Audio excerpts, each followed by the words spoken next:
Welcome to the Big Movement Podcast. If you're ready to create results and make huge strides in your business, finances, personal development, and health, then you're in the right place. Pushing past excuses and powering through procrastination can be a challenge alone. Here, you'll get the support, tools, and knowledge you need to get to the level you desire in your business and life. Let's get started with your host, Byron Ingram. And welcome to another episode of the Big Movement Podcast. And today we have a special guest. We have Lisa Marie Pepe, who is a confidence coach and online visibility expert for heart-centered entrepreneurs, empowering her clients to develop rock-solid confidence, helping them gain vibrant online visibility, and ultimately build their authoritative credibility so they can increase their profitability. So let's give a warm welcome. So welcome, Lisa. How are you today?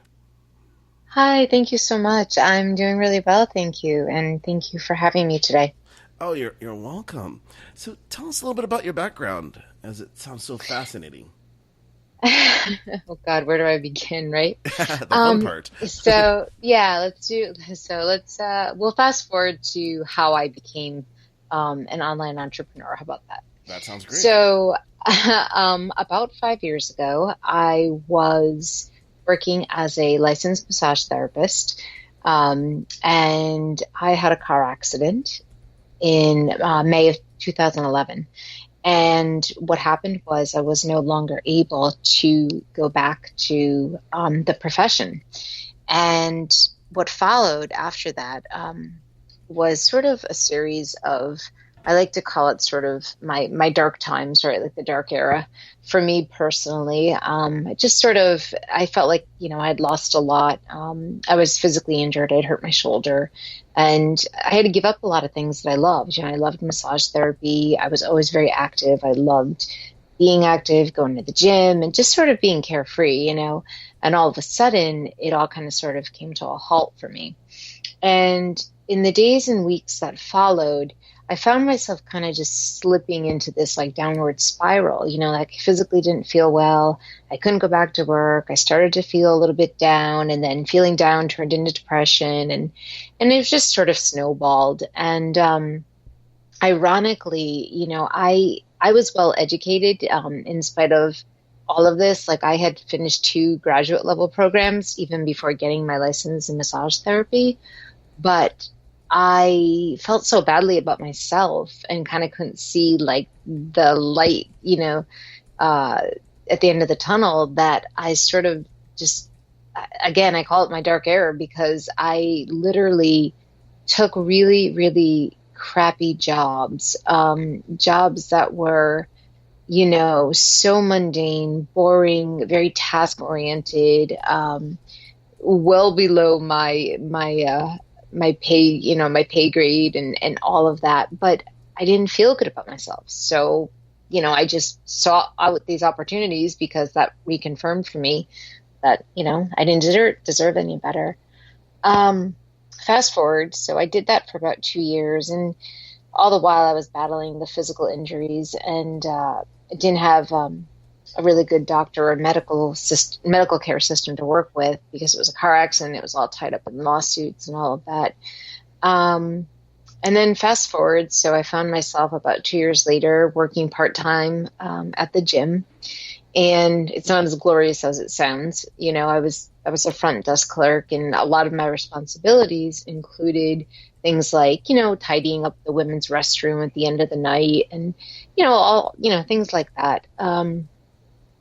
And there was one day that I was there, and this woman that I had gotten to know really well, she was a patron of the gym, and she and I had gotten to, chat a couple times. And I was cleaning the ladies' restroom that night, and I was picking up trash, literally. I was like on my hands and knees picking up trash, emptying waste baskets in the stalls. And she just looked at me one day and she said to me, "What are you doing?" And I took it at face value at first and sort of said, "Well, I'm picking up the trash. Like, what does it look like I'm doing?" And she said it again, and she was like, "No, what are you doing?" And again, I said the same thing. I said, sort of jokingly, I'm like, "I'm taking out the trash. Like, do you want to pitch in and help?" Just kind of being a little playful about it. And the third time she said it, I mean, the piercing glare of her eyes sort of penetrated through my soul. Seriously, she said to me, I don't mean what are you doing right now. She said, I meant what are you doing with your life? And I was like, whoa, right? I mean, she just stopped me dead in my tracks. And I'm eternally grateful to this woman.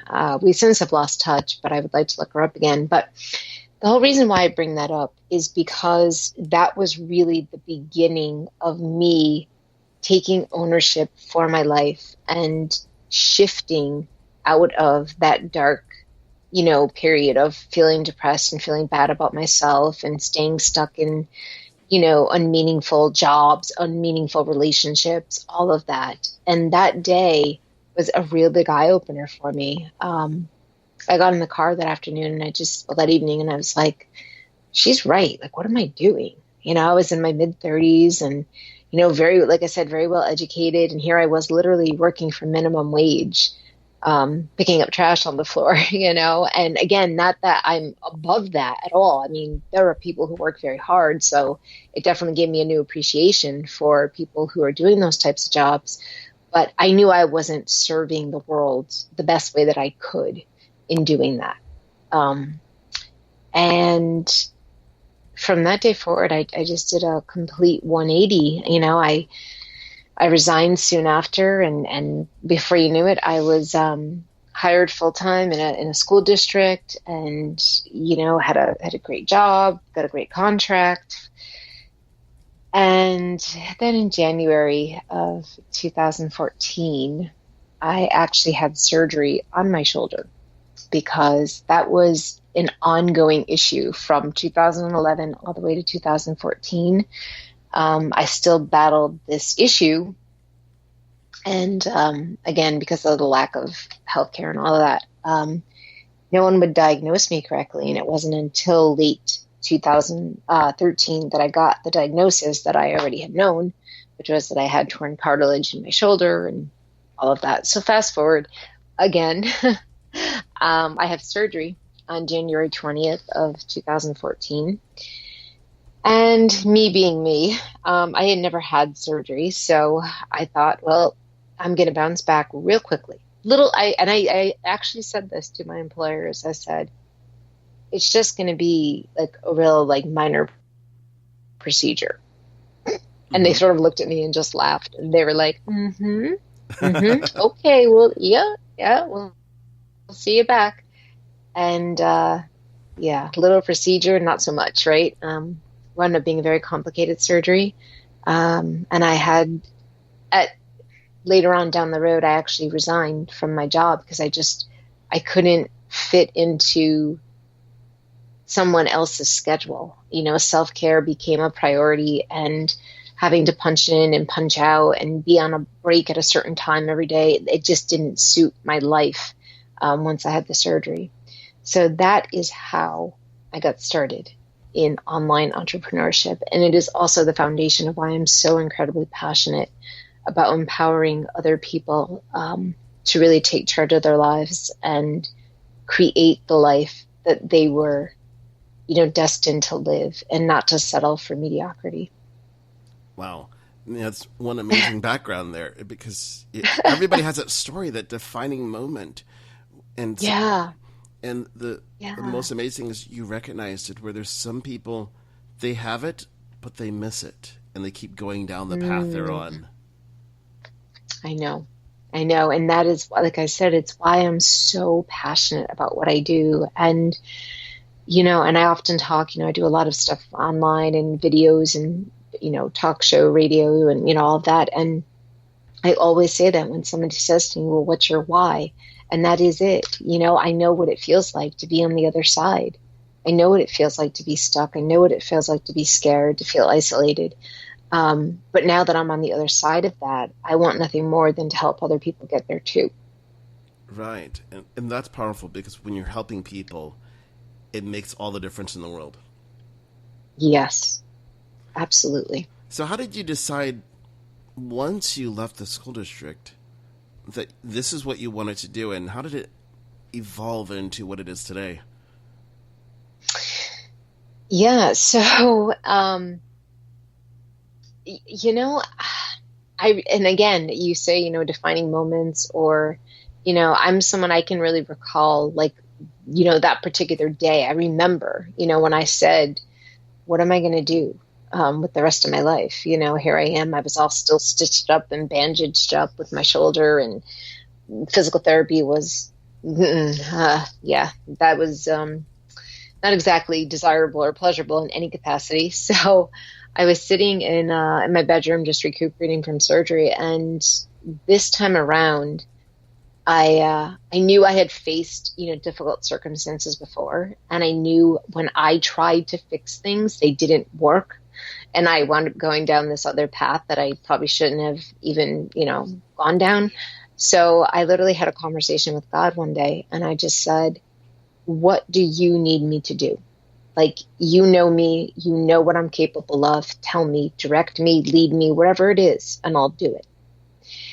And a couple of days went by, and I was sort of listening for, the sort of signs, the telltale signs, and it just came about. And I thought to myself, I can coach people, right? Like, I can do this. I can be a life coach because, number one, I have a master's degree in psychology, so I had done clinical work in the past, but even more so, I just had a passion to really help people. And I'd say within about a week of that declaration, I just knew. And so I sought out, an online program for certification.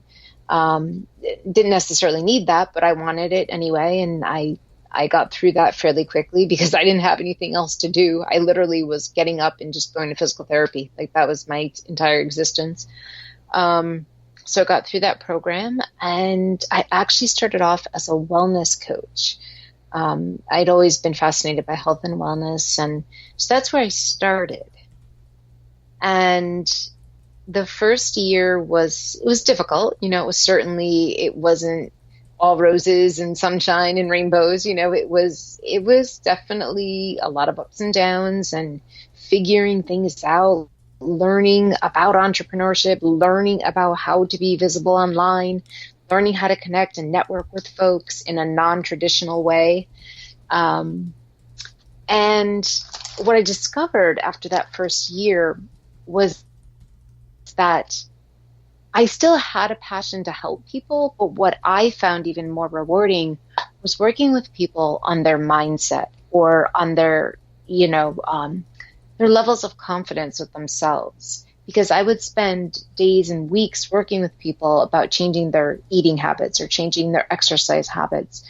And oftentimes they would relapse. And one of the reasons why, which I discovered, through my own sort of inquiries, was that they were relapsing, or they weren't following the advice I was, suggesting, because they didn't feel good enough about themselves. They didn't feel that they deserved a better life. They didn't think they deserved to be healthier, or that they could be healthier. And that was really the more fascinating piece of all that. So long thereafter, I sort of hung up my wellness coaching shoes and really started to focus more on confidence building, and realizing that that is the foundation of everything. And all the while, as I was becoming more confident in myself and I was building this business, I had a lot of people reach out to me and ask me about, how are you doing this? Like, all of a sudden we see you everywhere, right? Like, people would say that to me, like, you're all over the place online. And it didn't even occur to me that I was actually teaching myself. And I had coaches and stuff, of course, and I took a couple of programs as well that taught me. But I really was learning a lot about strategy, and in particular, visibility strategy in the online world. So it was about, I would say a year ago, I'd say almost 1 year ago, where I actually combined the two, this love of helping people with their confidence and this love of helping people become visible online, that the two merged. And here I am today. Wow. Now, that's quite the journey when you put it all together that way, because you did something there that met people's needs, and then you responded accordingly. That, oh, you need help with this? All right. And then you adjusted course with your journey. Yeah. Yeah, I guess I did. It's great to hear you say that and to provide that feedback. So often we lose sight of what, we are truly doing or how we are really impacting others. And yeah, I mean, essentially, that is what I did. I was listening to people and I wanted to provide a solution that could help people with whatever they were struggling with. Right. And when you're thinking about confidence and then that visibility online, what's that one thing, what's that main thing you tend to see that's holding people back from putting themselves out there when they know they need to be doing it? Without any doubt. It's that nice 4-letter word, fear. It's fear. It's fear of failing. It's fear of success. It's fear of the unknown. It's fear of what if, this doesn't work? What if it does work? It's fear. Good old fashioned, plain fear. But the problem with it is that, all joking aside, that fear has the potential to completely paralyze people emotionally and physically. And again, I say that because I've been there and I've allowed that to happen, to myself in the past. So I know what it's like. I know what it's like to be really, really scared, really fearful of not knowing what's going to come next.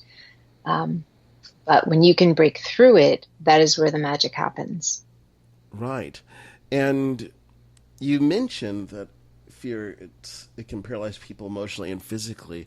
How have you seen that transpire with people wanting to build an online business? How has it paralyzed them?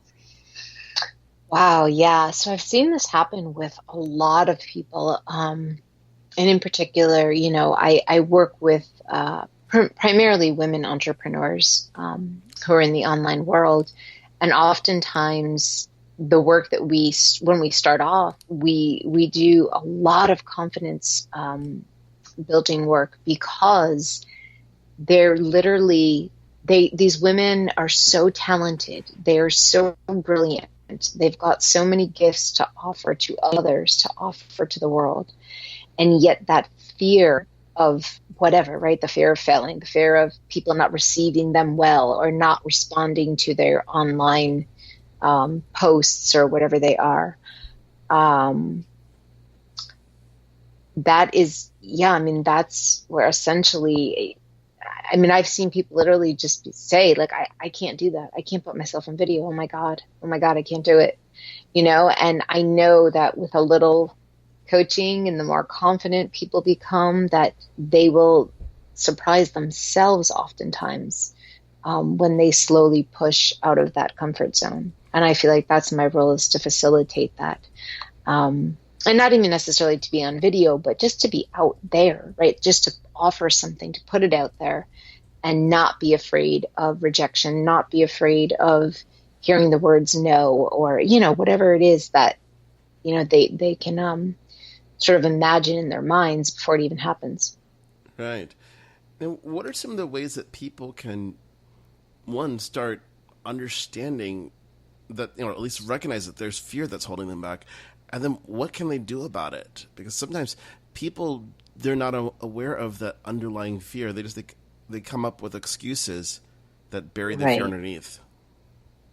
Right. That is like such a great question. And I do believe that people, you're right, they oftentimes will say, oh, well, that's just how I am. Or, I was born that way, or I'm an introvert, which is, okay. I understand there are different personalities and different temperaments and all of that.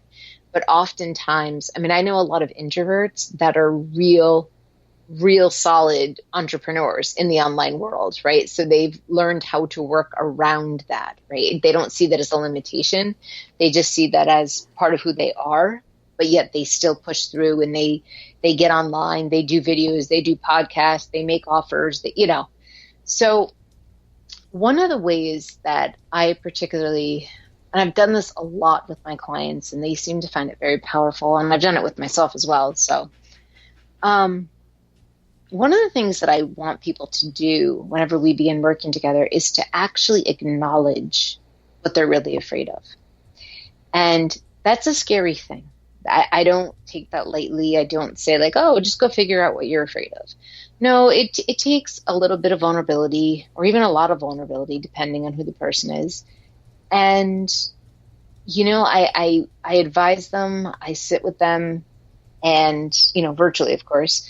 But we make a list of their fears. And I always tell them that no fear is, too irrational, right? Because essentially most fears are irrational, right? So whatever it is that they're afraid of, I say, well, let's name it, let's put a name on it. What is it exactly? And I've heard a lot of different things.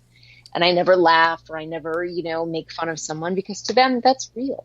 It's a real, it's a real fear, in their own mind, in their own head, in their own projections.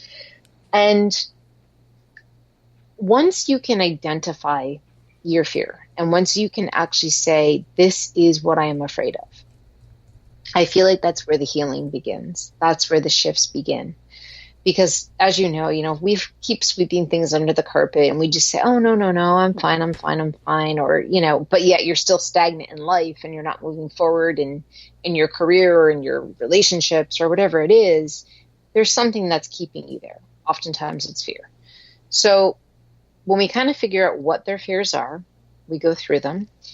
And what I then do, so I have them make a list, literally. And I've heard everything from, I'm afraid that I'm not physically fit enough to be a health coach. I've heard that from my clients, right? So they're embarrassed about the way they look, about the way they feel about themselves, and they think they can't help anybody else. And so I'm just giving that as an example. So once they have their list of fears, what I have them do is then make a list side by side of the most influential people in their life that they can think of, that they can recall from childhood, middle teenage years to young adulthood, people that have had what they perceive as a negative effect on their life. And once they've done that, right? So this is like a step-by-step process that I love to do with clients. Once they've done that, what I often tell them to do is, okay, go back through your list of fears and now match the person that you've written on your other list with that particular fear, whatever it is. And I'll use myself as an example. So I grew up in a small suburb, and I was a high school athlete. I loved playing sports, but I had very malicious and mean basketball coaches when I was in high school. It was a husband-wife duo, and they were very, very mean and would say really hurtful things to me and to some of my teammates. And so for the longest time afterward, once I even graduated from high school, I remember feeling, I always felt like I wasn't good enough physically, right? Like I always felt like I was overweight, or I was too heavy, or I was too slow, or, because that's what they said to me, right? And that's another story for another day. But for years by these coaches, I got called fat. I got called, all kinds of names, told I was, slow and yada, yada. So eventually, I started to internalize that, right? I mean, who wouldn't? I was like 14, 15 years old, and I had two adults that I looked up to telling me, we didn't win because I was too fat and couldn't move fast enough, So anyway, relating this back to the exercise. So for me, I wrote down one of my fears, which is, or was, as giving this an example, I'm afraid that I'm too fat to deserve good things in life, right? Because that was a real feeling I had back when I was like 20 years old. And so I would then take that person's name and I would connect it to that one fear. Okay. And I wouldn't judge it. There's no judging, right? It's just acknowledging. It's like, okay, this is what I'm afraid of. And this is who was influential in perpetuating that fear. And then what I love to do, and I'm not sure if you're familiar or not, or if the listeners are, but I'd be happy to direct you to it. I love to do the Ho'oponopono prayer. Okay. which is the Hawaiian, sort of like a meditative, we say prayer, but it's not religious based. It's sort of like a meditation. It's called the Ho'oponopono meditation. And it's really, really powerful. So, are you familiar with it? I've heard of it before. Okay. So very quickly, it's literally just it's an ancient Hawaiian practice of reconciliation and forgiveness. That's it, right? It doesn't have to get complicated. You don't have to be religious to recite it. It's nothing like that. And it's 4 steps, literally. It's 4 statements that you say over the list as you're going through it. So I've got my list of fears coupled with the people that I feel have perpetuated that. Even if it's myself, at some point, if I take ownership of something that I've allowed to happen, I'll put myself on that list as well. And literally, it's going over and saying this: I'm sorry. Please forgive me. Thank you. I love you. And so in doing that, that is this Hawaiian, meditative prayer of forgiveness. It's literally just repentance, asking for forgiveness, gratitude, and then love. And afterward, what I have people do is I have them take the list and literally just burn it. Go outside, put a lighter to it, and just let it go and burn those fears, burn them away, and really release yourself from feeling confined to everything that's been holding you back, even if it's yourself. If it's someone in your childhood you have to forgive, whatever it is, but you have to let go of it at some point, because we can go on blaming people, blaming ourselves the rest of our lives, but we don't get anywhere doing that. And I've done this often with clients in group programs that I run. I've done it in challenges that I've run. I do it with individual clients, and it is very, very powerful. And it doesn't make it all go away right away and everything's like all roses right away. But it is a very powerful practice to get into the habit too. That is definitely a powerful practice. Uh-huh. And I can see how that can have such a profound impact, because when you think of visibility and the steps that people have to take, if they're not aware of what's holding them back and then take actions to move past it, they're stuck in that perpetual cycle that never ends. Mm-hmm. Absolutely. And again, I say it because I've been there, right? I mean, there's a million people I could blame for me, winding up where I was after the car accident and all that. But at some point, I had to forgive, let go, and even forgive myself. Right. Right, exactly. You have to look at what's going to take you forward.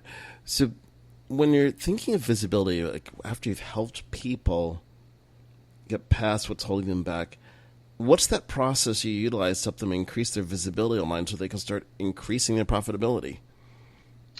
Yeah, so here's where the fun happens, right? Because I like to do, things that are practical, but also they have a little element of fun in them. One of the things, and it's funny you should mention, because I actually just started an online visibility challenge with some folks that are in my private Facebook group. And one of the things that I often start with is I encourage people just to make a list of what they're truly good at, right? So a lot of us are programmed to think why we're not good enough, right? But I challenge them to actually think why they are good enough. And I ask them to list out those things. What are those 10, adjectives, whatever they are, to describe who you are? Even if you don't believe it in the beginning, I just want you to identify that you've got some strengths in you. You've got things that you are capable of doing. So we start there. And then I love to encourage them to then move their way into interacting in the online world, either by, and I'll use Facebook as an example, just because it seems like everyone has a Facebook account nowadays. But whether you're on LinkedIn or Twitter or whatever it is, right? If you really want to begin getting visible, building a profitable business online, you have to be willing to put yourself out there to network with people. And I advise all the people I work with, in the beginning, think of it as like sort of a dating relationship, right? Like you've got to let people know who you are. You've got to allow people to interact with you long before they're ever going to purchase something from you or buy something from you.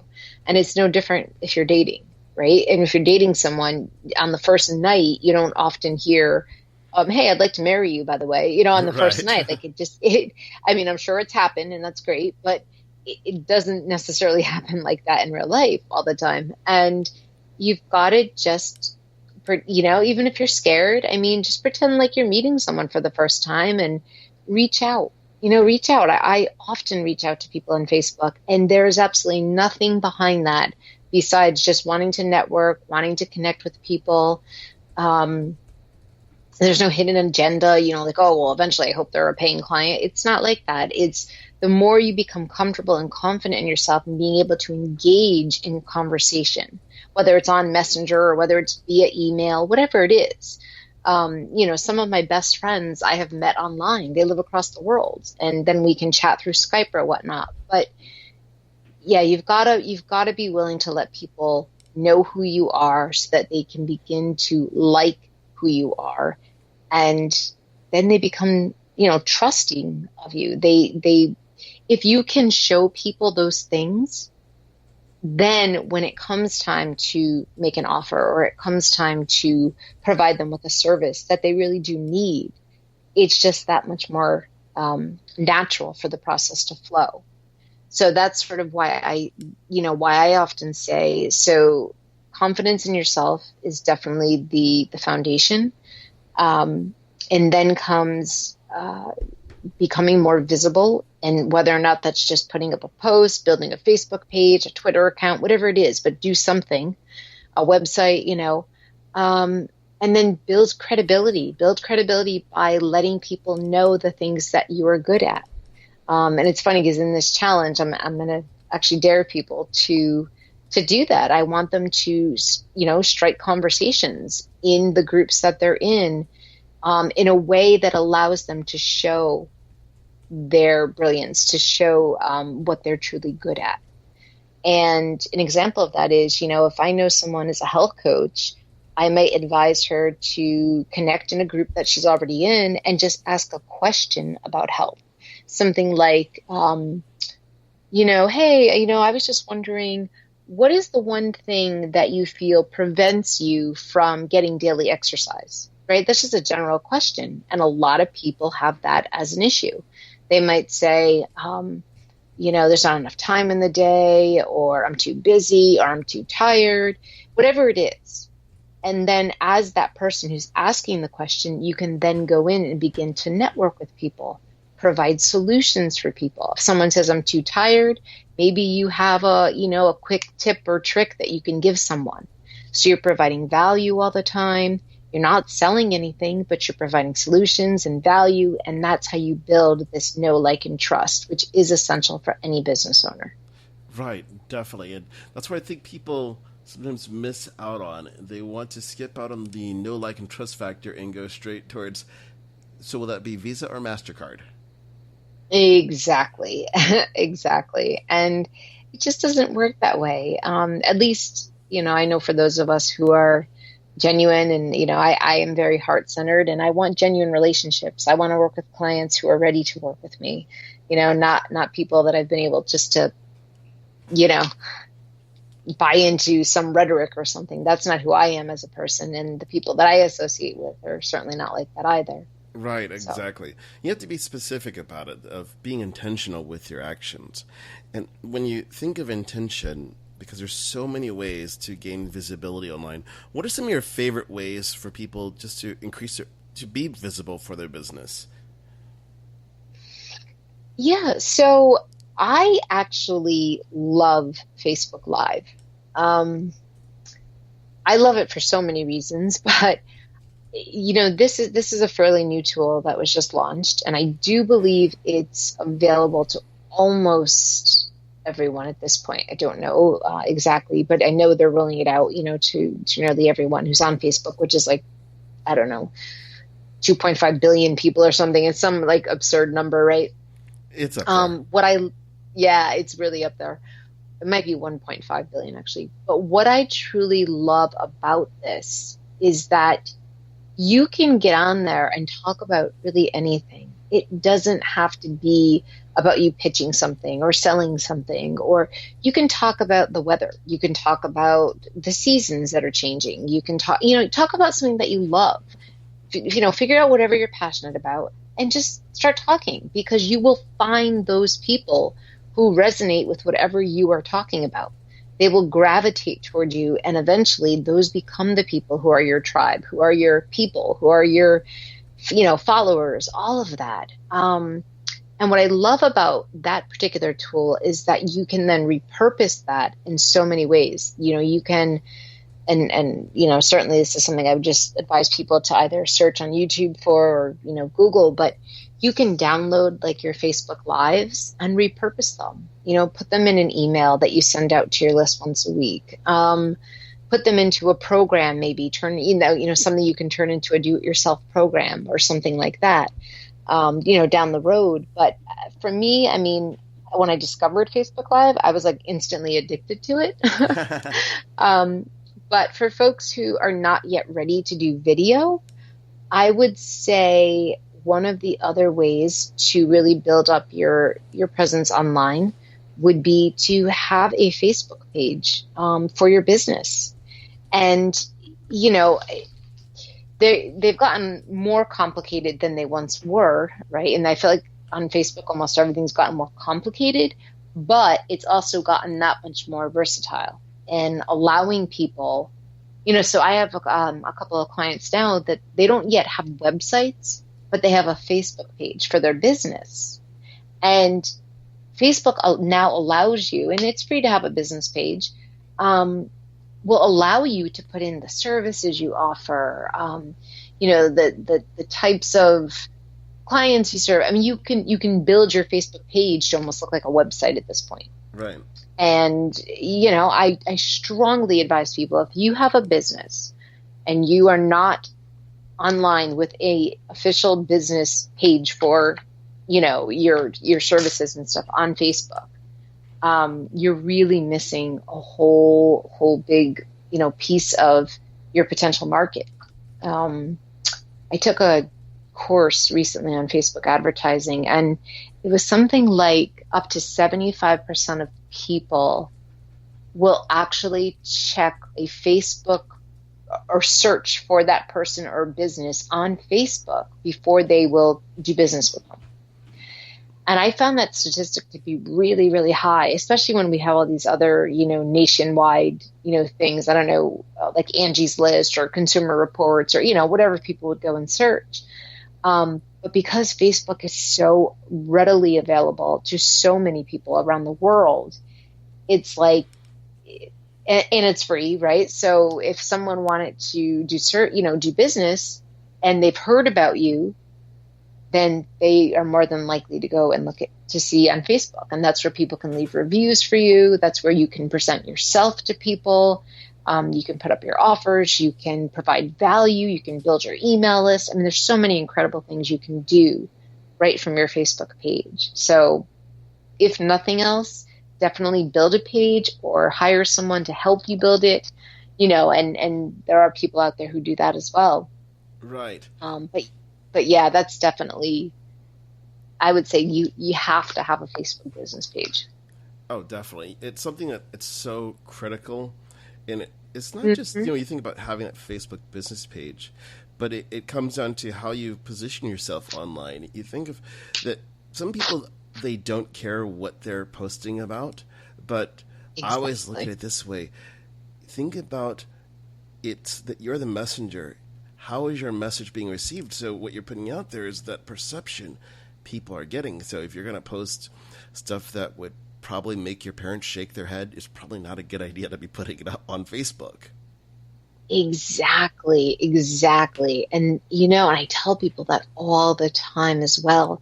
If you are a professional and you are in the online space, even if you're not an online entrepreneur, you have got to protect your own reputation online, because literally, as you know, anyone can search for anyone nowadays. And, it's very easy to come across people's stuff. And so, excuse me, I often tell people, yes, share bits and pieces of your life that are, a little bit personal. If you're like on vacation or something, you want to take photos, stuff that people would want to look at, right? But yes, I agree with you. You shouldn't put stuff out there that, your parents would cringe at if they knew you had it up there. Because it's just, think of it as like your public persona, right? You want to sort of let people know that you're a good, ethical person, that you're trustworthy. And so I often say that, don't let the people who are all about drama, clog up your feed. Just get rid of them. And I hate to say it so bluntly, but I had to do that at some point when I knew that literally my entire career, right, my life sort of, does depend on being online. So I don't need people being associated with me who are still sort of stuck in that drama and craziness. And it's like, and again, no judgment, but I simply just forgive and I let go, right? It's just like, okay, you just do you, and that's okay, but I don't have to follow it or get sucked into it. Right. But yeah, I agree 100%. Yeah. Don't have your parents shaking their eyes at you. Right. If it looks like the next time you see this, you're getting a punishment, you're going to your room without dinner because of what you put up there, you might have to shift your gears a little bit. Yeah, exactly. Or, delete a post or something. Yeah. Right. So now, because there's so many different ways to create that visibility, have you leveraged different other forms of media? Like you think of media websites, there's everything from the Huffington Post to magazines. Have you leveraged them in your business at all? Yes, I actually have. And that is a great way to also gain visibility.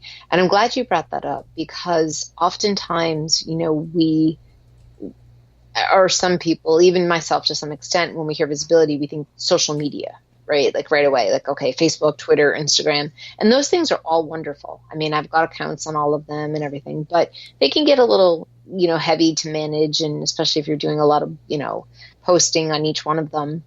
But yes, guest blogging, writing, submitting articles to the Huff, submitting articles to Mind Body Green, all these things.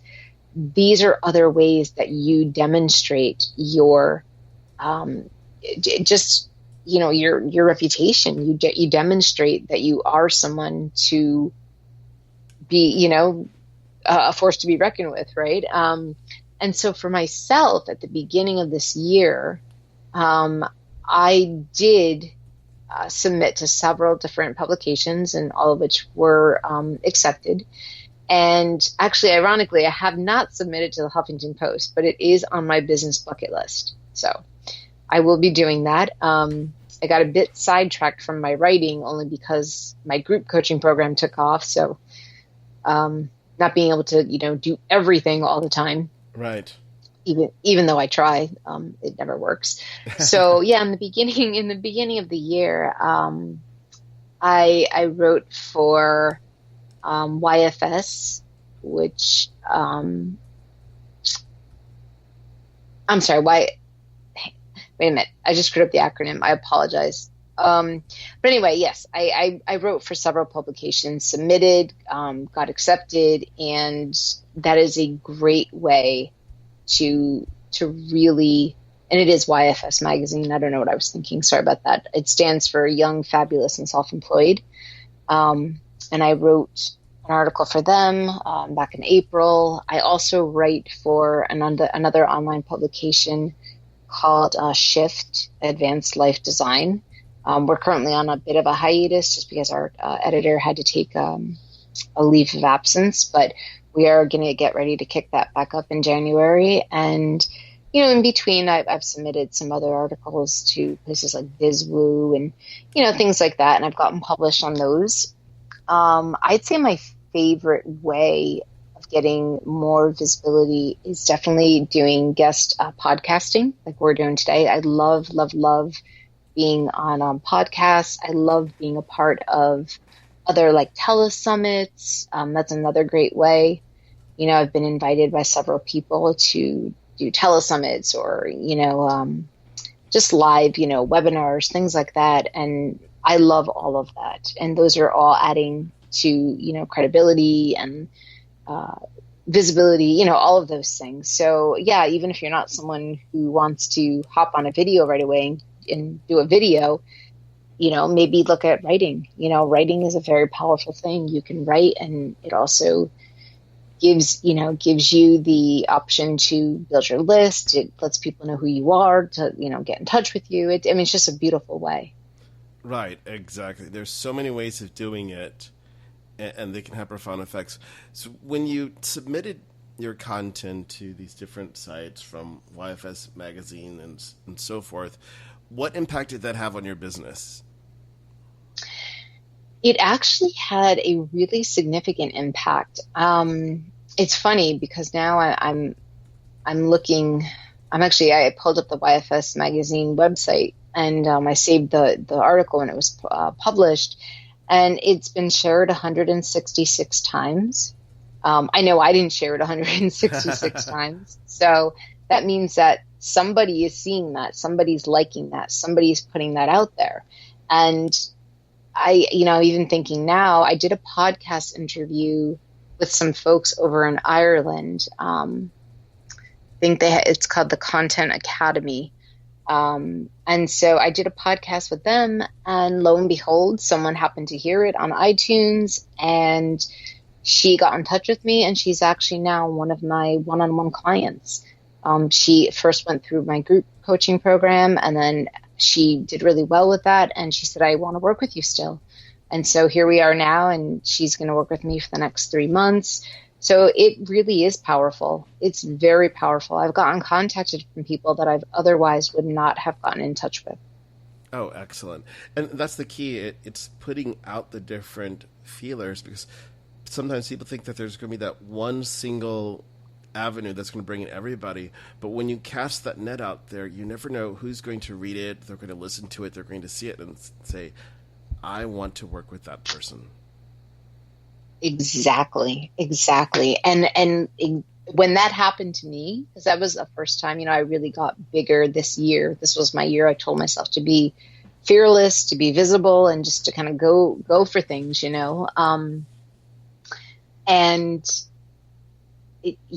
was actually shocked when this person contacted me. I mean, I had never met her. And it was just like, oh yeah, I heard you on this podcast. And I'm like, whoa, that's pretty cool. It was Right. it was a really nice reinforcement. And, it's just a great way to, and again, if you're not comfortable speaking, then write. People love to read blogs. People love to read articles. There's always a way. Even if you're not comfortable doing something, you can find something else that you may be comfortable with and try that. Right. Exactly. You have to do something that's going to have the impact of attracting people. So as we're wrapping things up, what's one thing that somebody can do today to overcome like the things that are holding them back in terms of in building their confidence? But then also, what's one thing that people can do to increase their visibility? Okay, so one tip about confidence building and one tip about visibility. All right. Yes. All righty. All right, confidence building. I suggest, and again, everything I suggest, it's because I've either done it myself or I do it with my clients, or, I sort of walk my walk and talk my talk. So what I do is I write out positive affirmations in addition to like journaling and meditating and praying and all that good stuff. I actually write out positive affirmations that say I am, and then it's got something, very positive and powerful at the end of it. And I write them on Post-it notes, and I stick them all over the place. Every time I am going in the refrigerator, they're on the refrigerator. Every time I go into the bathroom, they're on the mirror. Every time I get into my car, they're on my steering wheel. When I go into my bedroom, they're on the bedroom door. So yes, to a total stranger who walked into my house, they might think it was a bit odd. that I've got these Post-it notes everywhere that say like, I am happy, I am healthy, I'm strong, I'm abundant, all these great things. But for me, that's what works, right? It's like my personal Post-it project. And I say that jokingly, but truthfully, it really, really has a very big impact when you start to see these things on a more continuous basis. Like you almost get like subliminal messaging there, and it's just kind of okay. It's just reminding yourself throughout the day, like I'm okay, I got this. I'm happy, I'm healthy, I'm strong. It's like, do that. And I don't care if you work in the smallest office cubicle, get the tiny Post-its and put it on there and put it on your desk or put it on the, side of your computer where nobody else can see it, whatever. But make sure you can see it. Always have something positive in front of you that you can see. Put it on a screensaver, put it on your cell phone, whatever. But do it. Definitely put yourself in that place to see positive things about yourself. Right. That's powerful. Yeah, it really is. And I had no idea until I started doing it. And then I was like, okay, we're definitely going to work this into the practice because it works. Right. And in terms of being visible, so I'll give you a tip for someone who may be just starting out, who's really timid and saying, I don't know about this whole online thing. I would say join one Facebook group that has entrepreneurs in it. That's it. Just one group. And literally just introduce yourself once you get accepted into the group. That's it. It doesn't have to be a video. It doesn't have to. If you want to write it, that's cool. Just write it, but just put yourself there. It is the doorway. It is a ticket to opening up, bigger and more profound relationships and all of that. Now, for someone who's a bit more advanced, I would say if you have not tried Facebook Live, hop on there and try it. And even if you don't like what you see right away, you can delete it, but at least try it. Like I'm working with a few women right now and they don't like the sound of their own voice, or they don't like, whatever. And I said, well, then just keep doing it until you get used to hearing your own voice. Right. I mean, it's practice, practice, practice. I didn't think I would be doing live videos every day, but here I am now, right? And I love live video. So again, you never know how far you can go until you try. Right, exactly. The future is unwritten, and it's up to you to grab a pen and start writing it. Oh, yeah, I love it. Definitely. Love it. Awesome. So now how can people learn more about you and ultimately contact you? Yeah, it's a great question, and I'm happy to answer. So I would say your best bet would be to go to my website, which is www.positivetransformation.net. It's a singular, positivetransformation.net. And you can download my free ebook, which is the definitive guide to engaging in Facebook groups, which is really, really handy right now, seeing how big Facebook groups are. A lot of folks have told me they really appreciate that resource, so I've got that for you for free on my website. And if you are on Facebook, certainly you can put my name in a search and feel free to reach out by private message, or you can like my business page, whatever it is. But just search for Lisa Marie Pepe, and I promise you I will pop up. Oh, excellent. Well, I want to thank you for coming on today, as you shared so much valuable information and knowledge about how to overcome those things that are holding you back to build your confidence and ultimately improving your visibility online so you can create the life that you truly deserve. Yes, and thank you so much. This was really, really enjoyable. I thank you for your time, and I thank the listeners, and wish you all the best moving forward.